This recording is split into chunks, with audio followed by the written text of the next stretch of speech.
নমস্কার বন্ধুরা, আপনি কি একজন আশাকর্মী, পার্শ্ব শিক্ষক, আইসিডিএস কর্মী বা সহায়িকা, সিভিক ভলেন্টিয়ার, ভিআরপি কর্মী, আইসিটি কম্পিউটার টিচার বা এসএসকে এমএসকে শিক্ষক, মাদ্রাসা শিক্ষক, পৌরসভা কর্মী, ভোকেশনাল শিক্ষক, ফায়ার অপারেটর, ড্রাইভার, এনএসকিউএফ শিক্ষক, প্রাণীবন্ধু, প্রাণীমিত্র বা চা শ্রমিক হিসেবে কাজ করছেন?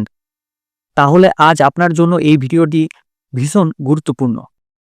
কারণ এখন আপনার আর আমার সবার একটাই প্রশ্ন, পশ্চিমবঙ্গ অন্তর্বর্তী বাজেট 2026-এ কি অবশেষে বেতন বৃদ্ধি হবে? দীর্ঘদিনের দাবিগুলো কি বাজেটে জায়গা পাবে? নতুন কোনো সরকারি সুবিধা বা ঘোষণা কি আসতে চলেছে? এই সব প্রশ্নের উত্তর জানতে যদি আপনার নজর থাকে বাজেট 2026-এর দিকে, তাহলে এই ভিডিওটি একদম শেষ অবধি দেখুন। কারণ আজকের এই ভিডিওতে আমি আপনাদের A to Z বিশ্লেষণ করে সহজ ভাষায় আপনাদের জানাবো পশ্চিমবঙ্গ অন্তর্বর্তী বাজেট 2026-এ ঠিক কি কি ঘোষণা হতে পারে এবং কোন কোন কর্মীর জন্য কি কি সুখবর আসার সম্ভাবনা রয়েছে। তো চলুন সময় না নষ্ট করে ভিডিওটি শুরু করা যাক। নমস্কার বন্ধুরা, আরও একবার স্বাগত আপনাদের প্রিয় চ্যানেল মিস্টার সেলফ স্টাডিতে। তবে ভিডিওটি শুরু করার আগে লাইক করুন, নতুন হলে সাবস্ক্রাইব করে বেল আইকন অল করে রাখুন, এতে পরের আপডেটগুলো আগে পাবেন। অন্তর্বর্তী বাজেট শুরু হচ্ছে 2রা ফেব্রুয়ারি থেকে। তার আগে 31শে জানুয়ারি থেকে বিধানসভা অধিবেশন শুরু। বাজেট পেশ না হওয়া পর্যন্ত যে সব খবরগুলো ঘুরছে সেগুলোর কোনোটাই এখনও চূড়ান্ত নয়, তবে বিশ্বাসযোগ্য সূত্রে কিছু আপডেট পাওয়া যাচ্ছে। সেই আপডেটগুলি আজকে আলোচনা করব আপনাদের সঙ্গে। প্রথমে যেটা আলোচনা করব সেটা হচ্ছে সিভিক ভলেন্টিয়ার আপডেট। বর্তমানে সিভিক ভলেন্টিয়ারদের বেতন 9,000+। প্রতি বছর 3% ইনক্রিমেন্ট হয়। দীর্ঘদিন ধরেই বেতন বৃদ্ধির দাবি। West Bengal police welfare association মুখ্যমন্ত্রীর কাছে স্যালারি হাইক রিকমেন্ডেশন নিয়ে দিয়েছে। প্রস্তাবিত অঙ্ক একদিকে শোনা যাচ্ছে তাদের নাকি বেতন হতে পারে, সম্ভাবনা যেটা দেখা যাচ্ছে বিশেষ সূত্র মারফত সেটা হচ্ছে 15,327 টাকা, আবার অন্যদিকে 12,000 টাকা প্লাস, এটাও কিন্তু সম্ভাবনা রয়েছে, কিন্তু এখনো চূড়ান্ত নয়। বাজেটেই ঘোষণাতেই পরিষ্কার সেটি বোঝা যাবে। নেক্সট আমরা চলে আসি বাংলার আবাস অর্থাৎ বাংলার বাড়ি প্রকল্প। 31শে জানুয়ারি থেকে অধিবেশন শুরু।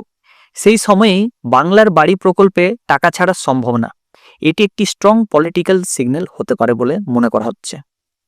নেক্সট যেটা আলোচনা করব সেটা হচ্ছে new pay commission and D update, অর্থাৎ আমাদের যে মহার্ঘ ভাতা সেটা নিয়ে আলোচনা করব।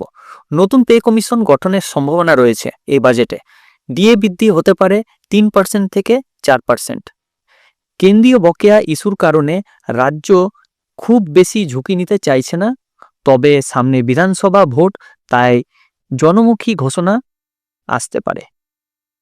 নেক্সট যেটা আলোচনা করব সেটা হচ্ছে লক্ষ্মী ভাণ্ডার ও কন্যাশ্রীর টাকা কি বাড়বে কিনা। দেখুন, সরকারের ফোকাস থাকবে মহিলাদের ওপর। সম্ভাব্য আপডেট, লক্ষ্মী ভাণ্ডার 1,200 টাকা হতে পারে বা 1,200 টাকাটা 1,500 টাকা হতে পারে, এটা সম্ভাবনা করা যায়। কন্যাশ্রীর মূল টাকা বাড়ার সম্ভাবনা কিন্তু কম রয়েছে। শিক্ষাশ্রী বা অ্যানুয়াল বেনিফিট বাড়তে পারে। নেক্সট আমরা আলোচনা করব আশাকর্মী ওয়ার্কারদের ওপর। দেখুন, গত 21 তারিখ আশাকর্মীরা স্বাস্থ্য ভবনের সামনে আন্দোলন করেছিলেন। ন্যূনতম তাদের বেতনের দাবি ছিল 15,000 টাকা মাত্র, সমস্ত বকেয়া মেটানো। প্রতিদিন 5 জন প্রতিনিধি বৈঠকে।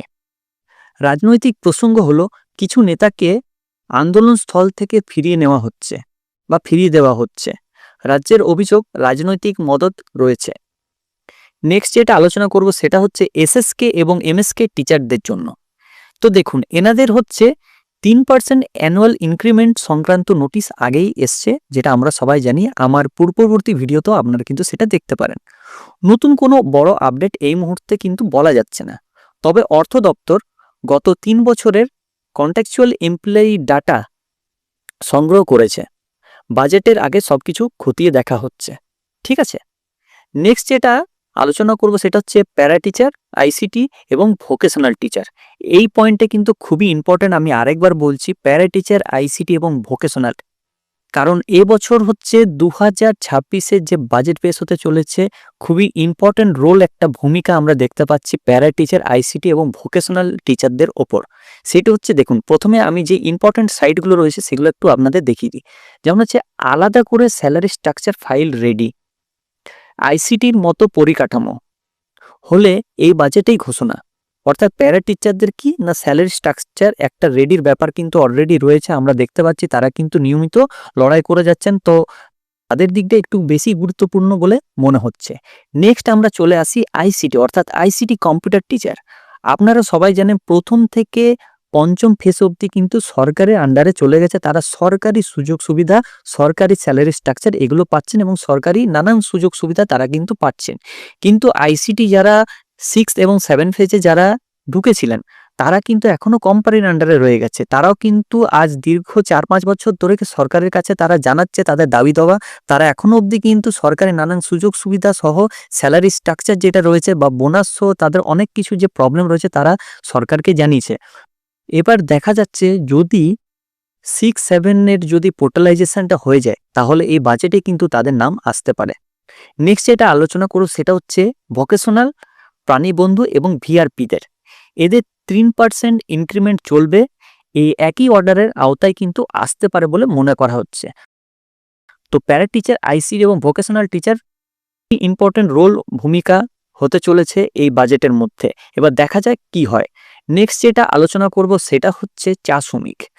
আপনারা জানেন চা শ্রমিকরা দিনে প্রায় অর্ধেক দিনেই তারা কাজটি করে থাকেন, চায়ের পাতা তুলে থাকেন এবং তাদের মজুরি কিন্তু খুবই সামান্য থাকে এবং তাদের দৈনিক মজুরি তারা যেটা বলতে চাইছে তাদের 250 থেকে বাড়িয়ে সেটা 300 টাকা করা হোক এবং তার সাথে তাদের যে রয়েছে স্বাস্থ্য সংক্রান্ত সুযোগ সুবিধা এটাও তারা কিন্তু চাইছে।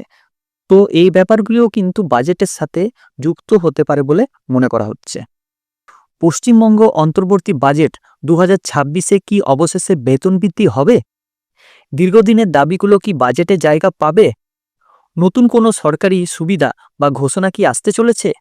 এই সব প্রশ্নের উত্তর জানতে যদি আপনার নজর থাকে বাজেট 2026-এর দিকে, তবে সব মিলিয়ে বলা যায় এই বাজেটের নজরে থাকবে লক্ষ্মীর ভাণ্ডার, সিভিক ভলেন্টিয়ার, পার্শ্ব শিক্ষক, আইসিটি ও চুক্তিভিত্তিক কর্মীরা।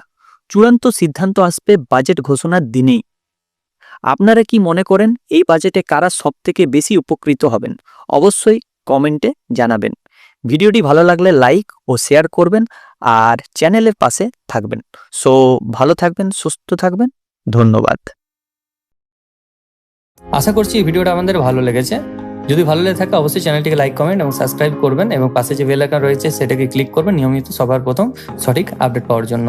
সো থ্যাংক ইউ, ধন্যবাদ এই ভিডিওটা শেষ অবধি দেখার জন্য।